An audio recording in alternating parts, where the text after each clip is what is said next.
দু দশকের বেশি সময় ধরে বলিউডের বাদশার খেতাব উপভোগ করেছেন শাহরুখ খান। দিল্লির ছেলে তিনি। থিয়েটার করতেন, টেলিভিশনের সফর পৌঁছায় মুম্বাইয়ের রূপলী পর্দার নায়ক পর্যন্ত। পর্দায় তিনি রোম্যান্টিক হিরো। ফিল্ম ইন্ডাস্ট্রিতে পা দেন বিয়ের পর।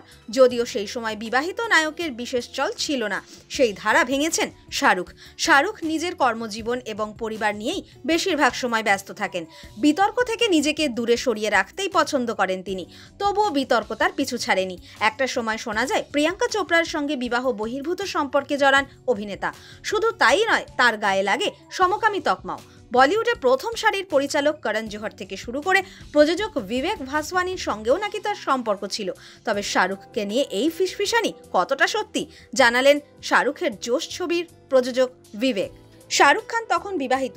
প্রিয়াঙ্কা চোপড়া প্রেম করেন শাহিদ কাপুরের সঙ্গে।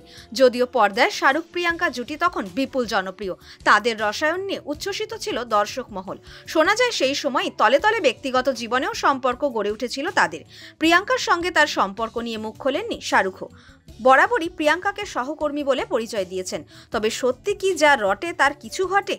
শাহরুখের দীর্ঘদিনের বন্ধু প্রযোজক বিবেক ভাসওয়ানি বলেন, এসব পুরোটাই গুজব। Shahrukh one woman man. জীবনে গৌরী ছাড়া আর কাউকেই ভালোবাসেনি।